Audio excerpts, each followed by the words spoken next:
구약성경 느헤미야 6장 10절에서 14절까지의 말씀입니다.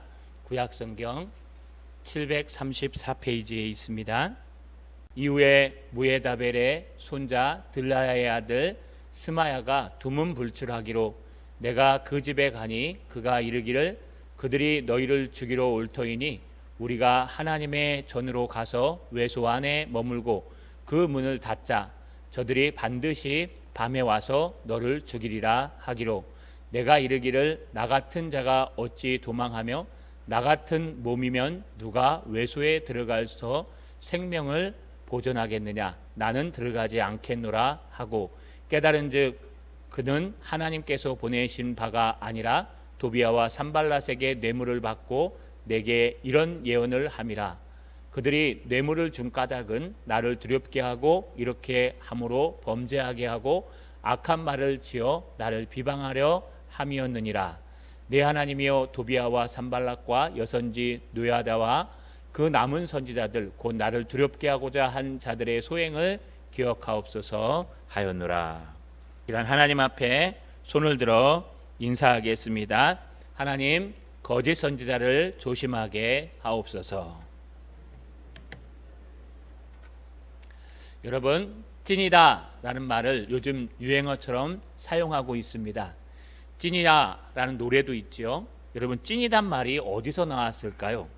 이 찐이라는 말의 원어를 찾아보니까요, 일본어인 혼모노와 비슷한 느낌으로 이렇게 돌아다니던 언어라고 합니다.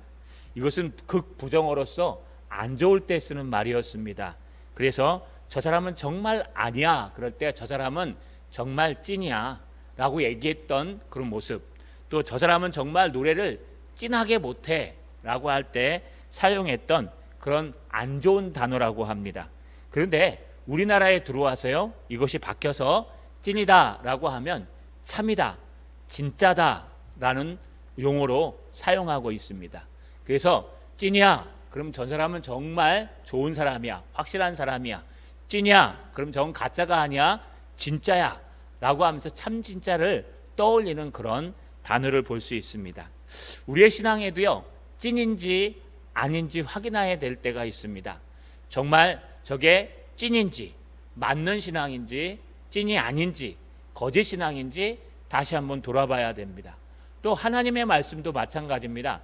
수없이 많은 사람들이 하나님의 말씀을 전하고 저 또한 수없는 많은 말씀을 전하지만 여러분, 이 말씀이 정말 하나님의 찐인 말씀인지 아닌지도 우리는 이 마지막 세대에 분별해야 됩니다. 그렇다면 하나님의 찐인지 아닌지를 분별할 수 있는 기준은 어디에 서 있을까요? 오늘 말씀을 통해서 저 여러분, 하나님의 말씀을 분별하며 신앙을 분별하는 저 여러분 되시기를 주님의 이름으로 간절히 소망합니다. 느헤미야는요, 지금 계속해서 방해를 받고 있습니다. 느헤미야가 하나님의 성벽을 재건하고 있을 때 산발랏과 그의 일행들은요, 계속해서 느헤미야를 협박하고 회유하고 다시 협박하고 회유함을 반복합니다. 그러다가 이제 5번째로 여러분, 회유하다가 안 되니까 편지를 써서 협박했지만 느헤미야는 넘어가지 않았습니다. 그러면 그들의 소행은 이쯤에서 끝나야 될지 했죠. 그들은 이쯤에서 포기하고 야, 느헤미야 저 고집불통이야, 안 돼 하고 끝내야 되겠죠. 그러나 그렇지 않은 것 같습니다. 오늘 이제 드디어 한 가지 사건이 등장합니다. 오늘 본문에 보니까 10절에 이후에, 바로 이 5번째 편지 후에 무헤다벨의 손자 들라야의 아들 스마야가 두문불출하기로 내가 그 집에 가니. 여러분, 스마야가 등장합니다. 스마야라는 사람은요, 무헤다벨의 손자요 들라야의 아들입니다. 이들이 누군지에 대해서 정확하게 기록되어 있지 않습니다. 스마야와 같은 사람이 뒤에 등장하긴 하지만 똑같은 사람이라고 확인할 수 없습니다. 그러면 스마야는 누굴까요? 뒤에 보니까 예언을 했다라는 걸 보니까 아마 예언자였을 것입니다. 또 하나, 여러분, 성소에 마음대로 들어갈 수 있는 걸 보니까 제사장이었던 것으로 보입니다.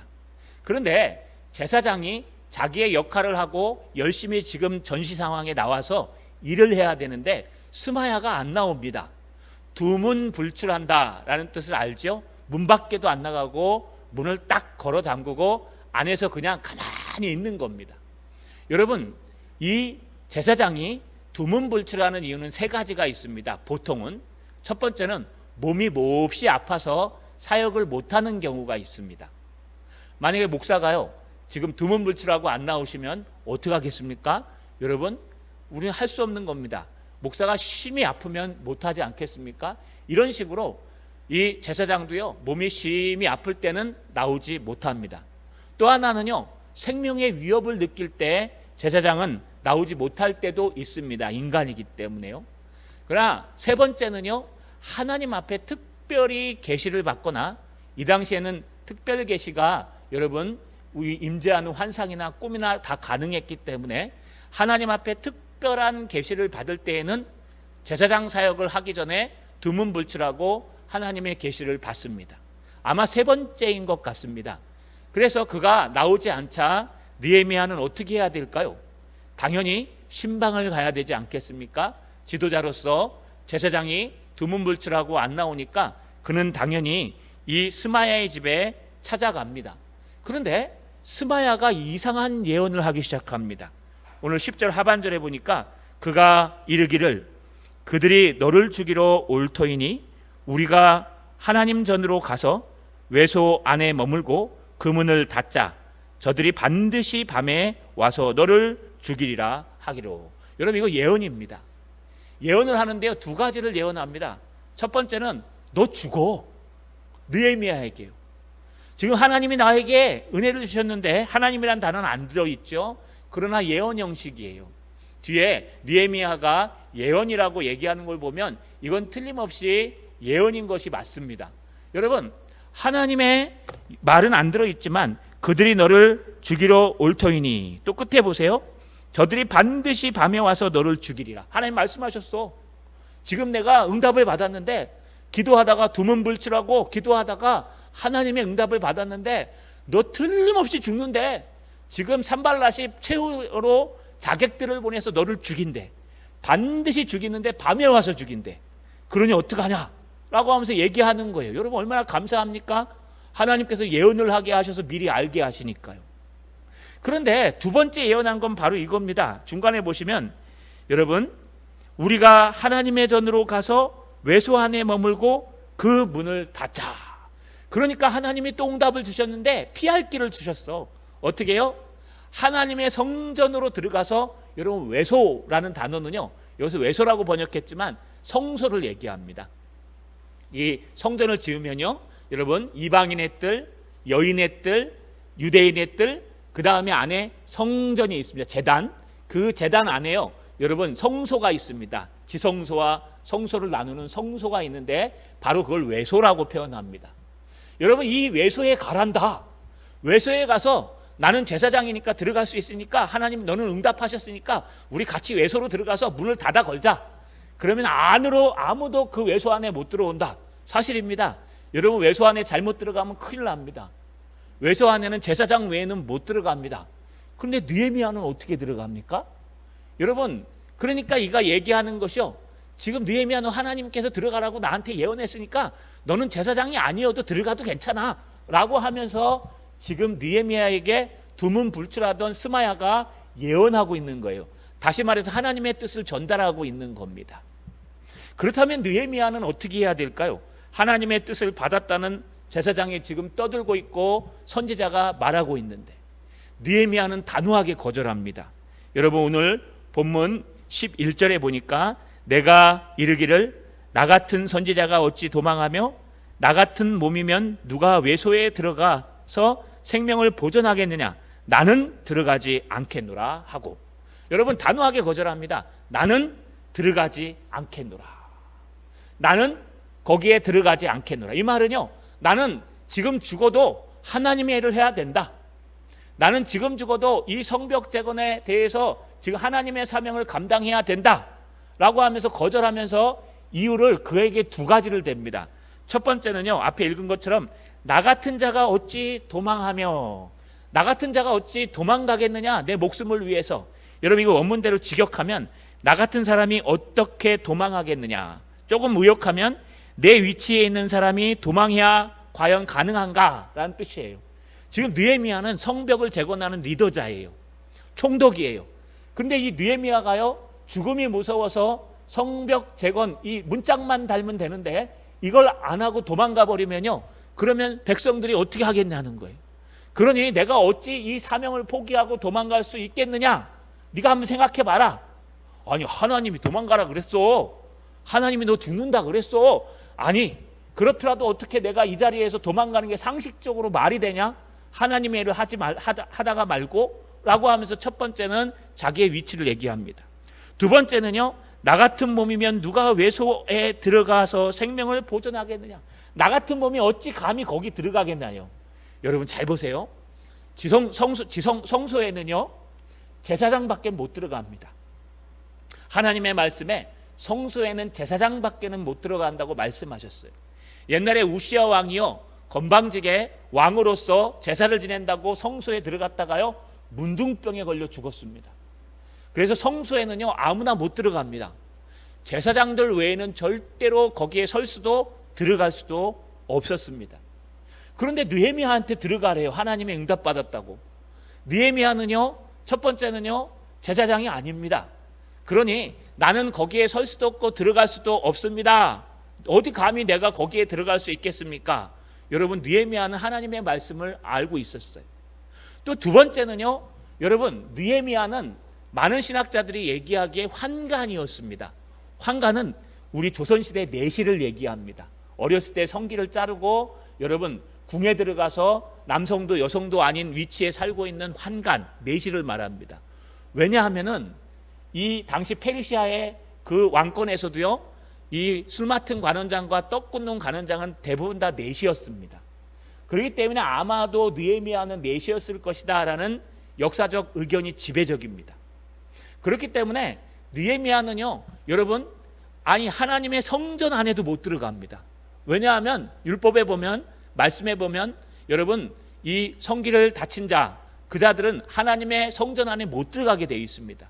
그러니 하나님의 성전 안에도 못 들어가고 하나님의 성소 안에는 더 못 들어가는데, 나 같은 몸뚱아리를 갖고 나 같은 모습을 가진 자가 제사장도 아닌데 그것도 어떻게 감히 거기에 들어갈 수 있느냐라고 하면서요, 자기의 사명과 자기의 겸손함을 가지고 거절하고 있는 겁니다. 여러분, 만약에 하나님께서 나타나셔가지고요, 여러분에게 얘기할 거예요. 어떤 목사님이 찾아왔어요. 여러분의 토요일날 찾아와갖고 이렇게 얘기합니다. 야, 집사님, 내가 하나님의 응답을 받았는데 내일 교회 가서 예배 드리면 집사님 죽는데 절대로 가면 안 된대. 그러면 예배 드리러 오셔야 돼요? 집에서 계셔야 돼요? 집에 계신 여러분들 한번 생각해 보세요. 예배 드리러 오는 게 맞습니까? 집에서 그냥 그날 쉬는 게 맞습니까? 하나님이 말씀하셨다는데 목사가 와가지고. 여러분, 뭐가 잘못됐죠?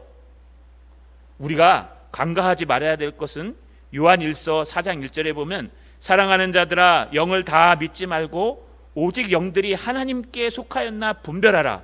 많은 거짓 선지자가 세상에 나왔습니다. 여러분, 다 하나님의 말씀을 전하는 게 아니에요. 거짓 선지자들이 세상에 너무 많이 나와 있다는 거예요. 진리가 아닌 것을 마치 진리의 강대상에 세워서 진리인 양 떠드는 것 다 거짓 선지자들입니다.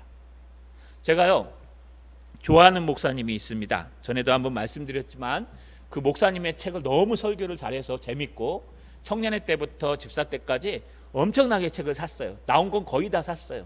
제 서재에 있습니다. 근데 어느 날 그 목사님이요, 스캔들에 걸려가지고 목회를 그만두게 됐어요. 많은 사람들, 주인구들이 그 책을 다 태웠다 그러더라고요. 그러니까 저는 믿습니다. 저는 뭘 믿냐 하면요, 실수하기 전에 분명히 하나님의 말씀을 전한 건 은혜였을 것이다. 왜냐하면 다윗도요, 하나님 앞에 범죄했습니다. 그러나 하나님 앞에 쓰임 받았어요. 그렇기 때문에 그 전에 잘못하기 전까지 했던 모든 것들은 하나님의 은혜로 사실일 거고 실제로 역사도 일어날 것이다. 그래서 느헤미야서를 특별히 더 많이 봤습니다. 설교를 준비하면서 주석을 보고, 원문을 보고, 주석을 보고, 또 번역본을 보고 설교집들을 쭉 읽는데, 맨 마지막에 그 목사님 설교, 옛날에 은혜 받았던 설교를 읽었어요. 읽으면서 가슴을 탁 확신한 생각이 있었습니다. 제가 잘났다는 게 아니라 여러분 그 목사님 설교는 들을만하고 정말 복된 말씀이요.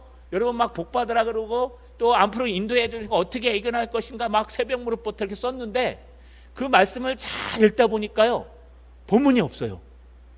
본문을 그냥 한번 쭉 읽어주고 본문 해석은 안 하고요. 그 본문에서 요거 내가 느꼈다. 그러니 요걸 갖다 현대어로 갖고 와서 경영학 전공해서 막 풀어버리는 거예요.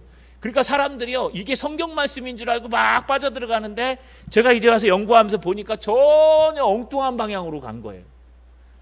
아, 이래서 타락할 수밖에 없었구나 하는 걸 요즘 와서 깨달습니다. 제가 연구하면서 본문을. 여러분, 그분이 잘못됐다는 것보다는요. 우리도 실수할 수 있다는 거예요. 우리도 하나님의 말씀을 떠나면 이런 헛소리를 할 수 있다는 거예요. 나 하나님 앞에 응답받았어.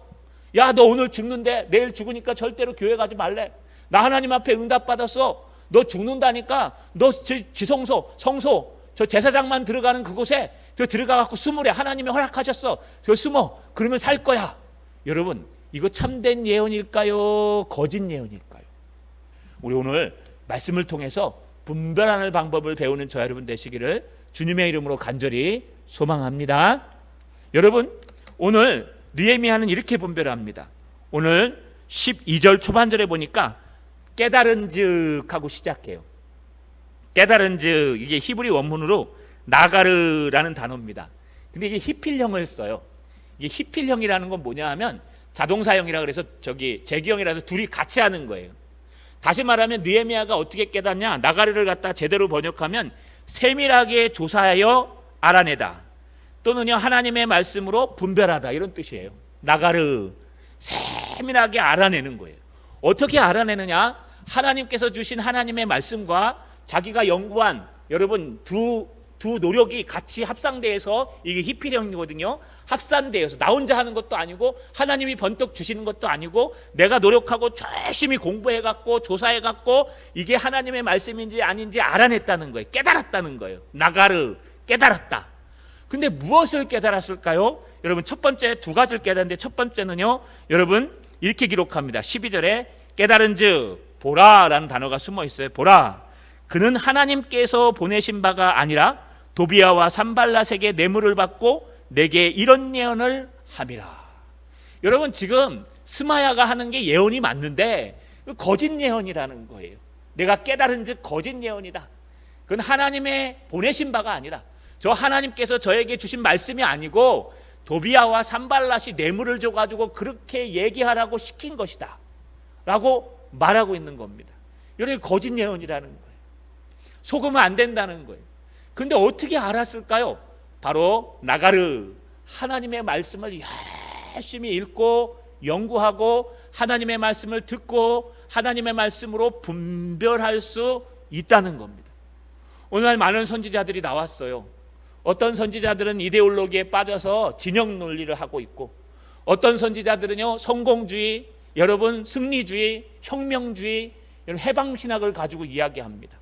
어떤 사람은 열린신학을 가지고 다 받아들여야 된다. 사랑이기 때문에 불교고 유교고 다 받아들여야 된다라는 해방신학, 열린신학으로 지금 나가고 있어요. 또 페미니즘이 들어와서요. 여러분 하나님 아버지라 부르면 안 된다. 하나님 아버지 어머니 또는 어버이라고 불러야 된다. 성경을 왜곡해 가고 있습니다. 아니 이단이 가까이 와서요. 이제 점점 말씀에 아주 깊은 은혜가 없으면 이겨낼 수 없는 상황이 오고 있습니다. 이런 홍수처럼 밀려드는 거짓 선지자들의 모습, 아니요, 저도 어쩌면 거짓 선지자가 될 수도 있어요.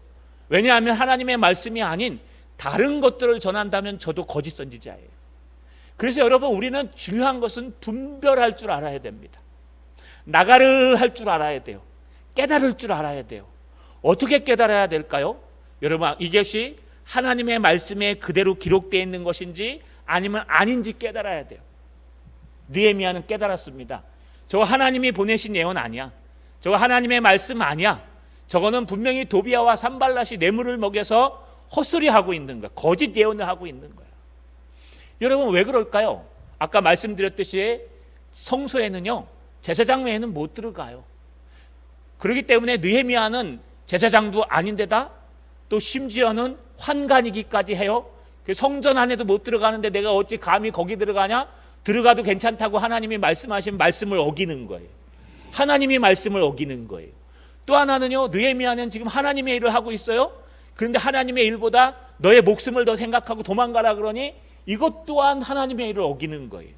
그래서 여러분, 우리가 하나님의 말씀인지 아닌지 분별할 수 있는 거는 하나님의 말씀 안에서 분별할 수 있는 거예요. 어떤 사람이 찾아왔어요. 금요일날 토요일날 찾아와 갖고요, 집사님 내일은 교회 가시면 안 됩니다. 교회 가서 예배 드리면 잘못하면 죽습니다. 하나님이 나에게 말씀하셨습니다. 그럼 뭐가 잘못됐어요? 그 사람은 거짓 예언자예요. 거짓 선지자예요. 왜냐하면요, 하나님 앞에 가서 예배 드리는 건 우리의 사명이요, 우리의 모든 근본이기 때문에 그것을 막는 것은 말씀을 어기는 거예요. 말씀에 거룩히 지키라, 예배하라 그랬는데. 그렇기 때문에 여러분, 이 마지막 때에 이것이 정말 하나님의 말씀인지 아닌지 분별할 수 있는 건 하나님의 말씀밖에는 없습니다. 또 하나 예언하고 있는데 거짓 예언이 뭘까요? 느헤미야가 깨달은, 오늘 13절에 보니까 그들이 뇌물을 준 까닭은 나를 두렵게 하고 이렇게 함으로 범죄하게 하고 악한 말을 지어 나를 비방하게 하려 함이니라. 여러분, 그들이 한 이유는요, 원수들이 무엇을 해요? 여러분, 이 느헤미야가 범죄하게 하는 거예요. 두려워갖고 하나님의 은사를 듣고, 자, 오늘 밤에 나 죽나 보다, 나 오늘 안 되겠다, 오늘은 내가 결석할게 하면서 도망가게 만들어요. 그러면 총독이 도망가면 그 사역이 되겠습니까? 심지어는 도망간 정도가 아니라 황관이 감히 성소에 들어가요. 제사장도 아닌 것이. 하나님의 말씀도 어겼어요. 그러니까 범죄하게 만드는 거예요. 범죄하면 끝날까요? 범죄한 걸 가지고 사람들이 욕하겠죠. 야, 저거 황관이 감히 제사장들만 들어가는 성소에 들어갔어? 하나님의 말씀도 모르나 봐? 하면서 그를 두렵게 하는 걸 가지고 그가 성소에 들어가게 하고, 성소에 들어가서 하나님 말씀을 어기게 하고, 하나님 말씀 어긴 걸 가지고 책망 잡기 위해서 지금 이 산발락과 도비아가 최종적으로 내란이 일어나도록 하나님의 말씀을 잘못 전하도록, 거짓 예언을 하도록, 거짓 선지자가 되도록 만들었다는 겁니다. 여러분, 오늘날 세상에 많은 거짓 선지자가 나와 있습니다. 거짓으로 된 신앙들이 많이 나와 있습니다. 우리 가까이에도 지금 거짓이 등장하기 시작했습니다. 여러분, 우리 무장하고 준비해야 됩니다. 그냥 난 예수 믿고 구원받았어 이것만 알면은요, 넘어가기 딱 좋습니다.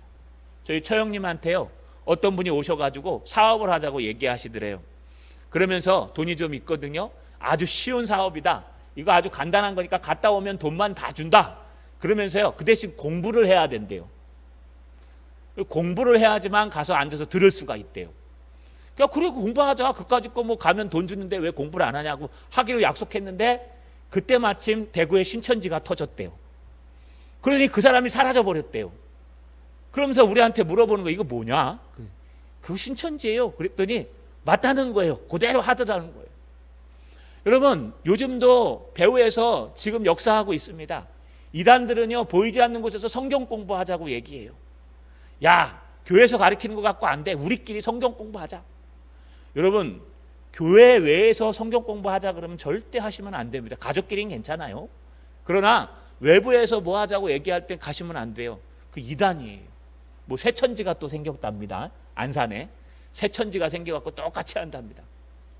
여러분, 뭘 하든 간에 우리는 첫 번째 이단이라는 거짓 선지자들이 등장했어요.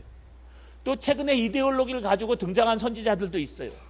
또 여러분, 성공만을 얘기하고 여러분 복 받는 것만을 얘기하는 거짓 선지자들도 있어요. 저도 그런 사람이 될 수 있습니다. 여러분도 그런 거짓이 될 수 있어요. 이걸 우리가 어떻게 이겨낼 수 있을까요? 여러분, 아까 나가르 깨닫는 수밖에 없어요. 어떻게 깨달을까요? 히피령을 사용해서 늘 하나님의 말씀을 배우고, 늘 하나님의 말씀을 읽고, 늘 강단에서 선포되는 하나님의 말씀을 외우고, 여러분 또 늘 제자훈련이나 많은 목장 모임에서 하나님의 말씀을 나누다 보면은요, 여러분 나도 모르게 나가르 깨달을 수 있다는 거예요. 깨닫는 것은 하나님께서 바로 주셔서 깨닫는 게 아니라 하나님의 주신 말씀과 나의 노력이 세밀하게 합쳐져서 나가르 깨닫게 되는 것입니다. 여러분, 분별하셔야 됩니다. 이 마지막 때에 은혜를 놓치지 않기 위해서. 어느 날 천국에 갔는데요, 어떤 목사님이 말씀도 잘 전하고 해서 목사님 따라갖고 열심히 신앙생활하고 천국에 갔어요. 근데 그게 가짜예요, 목사가. 그럼 뭐라 그러겠어요, 천국에서? 하나님, 나 여기 이 목사님 따라갖고 배워갖고 왔는데 어떻게, 저 목사님 가짜야, 거짓 선지자야. 그럼 여러분 어떻게 됩니까? 여러분도 큰일 납니다. 그래서 여러분 저를 위해서 우리 부목사님에서 기도하셔야 돼요. 하나님의 말씀을 바르게 전하게 해 주십시오. 또 여러분을 위해서도 기도하셔야 돼요. 내가 이단에 빠지지 아니하고 하나님 앞에 서게 하옵소서. 여러분 그렇게 기도하시는 여러분 되시길 주님의 이름으로 간절히 소망합니다. 여러분 그러면 느헤미야는 이것들을 어떻게 처분하면 될까요? 느헤미야는요 이들 말고도 또 많은 사람이 있었습니다. 오늘 우리 14절에 보시면 내 하나님이여 도비야와 산발락과 여선지자 노다야와 그 남은 선지자들 곧 나를 두렵게 하고자 하는 자들의 소행을 기억하옵소서 하였노라. 느헤미야가 기도하는데요. 여러분 이 스마야만 그런 게 아니에요. 많은 선지자들이 지금 느헤미야에게 겁주고 거짓 선지자의 모습을 하는데 거기에 누가 등장해요? 여선지자 노아다가 등장해요. 누군지 알 수 없습니다. 근데 여자 선지자인데 이 선지자도 와갖고 느헤미야한테 너 죽어, 너 도망가야 돼 라고 얘기하는 것 같아요. 심지어 그 남은 선지자들, 나를 두렵게 하고자 하는 선지자들 뇌물을 먹고요, 다른 생각을 가지고 성공을 가지고 해방신학을 가지고 혁명신학을 가지고 또 여러분 잘못된 열린신학을 가지고 열심히 와서 세상 사람들을 미혹하고 또 느헤미야를 넘기려고 하는 그런 사람들을 향해서 느헤미야 어떻게 하면 될까요? 제가 느헤미야라면 저는 이렇게 할 것 같아요. 총독이잖아요. 총독이면 여러분 사람을 죽일 수도 있어요. 총독이니까 야 스마야 너 일로 와. 너 어떻게 제사장이 돼갖고 그따위로 예언할 수 있어? 스마야 너 일로 와 해갖고요 여러분 스마야 그냥 한 방에 날려버릴 수 있어요. 그리고 여기 여선지자 노아다 너 일로 와. 여자 괜찮아요. 요즘은 누구나 다 선지자 할 수 있어요. 그런데 감히 지금 거짓 선지자를 떠들고 다녀? 너 뇌물 먹은 거 맞지? 하고 한 방에 날릴 수 있어요. 여러분 심지어 많은 거짓 선지자들 다 불러다가요 한 방에 총독이기 때문에 여러분 생명의 여탈권을 갖고 있습니다. 그냥 한 방에 느헤미야가 처리할 수 있어요. 근데 느헤미야가 그렇게 했을까요? 아니요. 오늘 본문에 내 하나님이여 이들의 소행을 기억하옵소서 기도합니다. 느헤미야는 그들을 대적하지 않고 그들과 맞서 싸우지 않고 하나님 나 바빠요. 나는 하나님의 말씀 연구하는 데 바쁘고 나는 하나님의 말씀을 전하는 데 바쁘고 나는 하나님의 사역을 감당하는 일에 바쁘고 나는 오직 하나님의 일을 하는 데 바빠요. 저들은 하나님이 해결해 주십시오. 저들의 소행을 하나님이 기억해 주십시오. 느헤미야는 손대지 않고 기도로 하나님 앞에 원수 갚는 것을 맡긴다는 겁니다. 저 여러분 말씀을 정리하겠습니다. 오늘날 많은 거짓 선지자들이 세상에 나왔습니다. 어쩌면 우리도 거짓 신앙을 갖고 있을지도 모릅니다. 저도 어쩌면 거짓 선지자가 될 수도 있을 수 있습니다. 그러나 우리가 그렇지 않으려면 나가르 깨달아야 됩니다. 하나님의 말씀을 깊이 알고 하나님의 말씀을 듣고 교회에서 하는 모든 훈련과 모임에 참석하고 그래서 연구하고 듣고 하나님을 분별해야 하지만 이 어려운 시대에 우리가 한 군데로 빠지고 쏠리지 않고 하나님 앞에 서 있을 수 있다는 거. 또 하나는요 그들과 싸우지 말고 하나님 앞에 맡기시라는 거. 그래서 여러분 하나님 앞에 나가르 날마다 깨닫고 응답받는 찐인 신앙 참된 신앙인들 되시기를 주님의 이름으로 간절히 소망합니다.